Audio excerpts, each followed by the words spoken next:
ರಾಮ ಮಂದಿರ ಸೋರುತ್ತಿದೆ ಎಂಬ ಸುದ್ದಿಯ ಬೆನ್ನಿಗೆ ರಾಮ ಮಂದಿರದ ಸುತ್ತಿನ 14 ಕಿಲೋಮೀಟರ್ ಕಾರಿಡಾರ್ ರಸ್ತೆ ಹೊಂಡ, ಗುಂಡಿ, ನೀರು, ನೆರೆ, ಕೆಸರು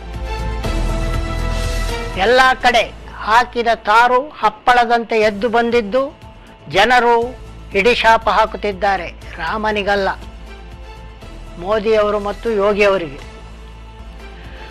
ಉತ್ತರ ಪ್ರದೇಶದ ಮುಖ್ಯಮಂತ್ರಿ ಯೋಗಿಯವರು ಆರಾಮವಾಗಿ 6 ಮಂದಿ ಎಂಜಿನಿಯರ್ಗಳನ್ನು ಅಮಾನತು ಮಾಡಿ ನನ್ನ ಕೆಲಸ ಮುಗೀತು ಅಂತ ಹೇಳಿದ್ದಾರೆ.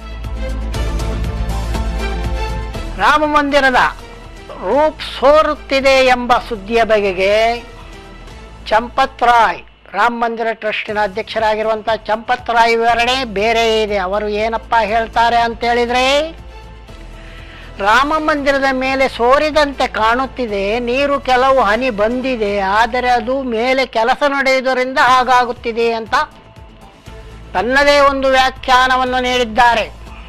ಆದರೆ 14 ಕಿಲೋಮೀಟರ್ ರಾಮ ಮಂದಿರದ ಸುತ್ತಿನ ರಸ್ತೆ ಕಿತ್ತು ಹೋಗಿದ್ದು ಹೇಗೆ?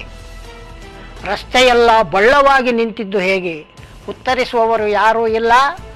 ಭಕ್ತರು ಕಣ್ಕಟ್ಟಿಕೊಂಡು ಕೂತಿದ್ರೆ ದೇವರು ಮೊದಲೇ ಕಣ್ಣು ಮುಚ್ಚಿಕೊಂಡು ಕೂತಿದ್ದಾರೆ ಅಂತ ಹೇಳ್ಬೋದು.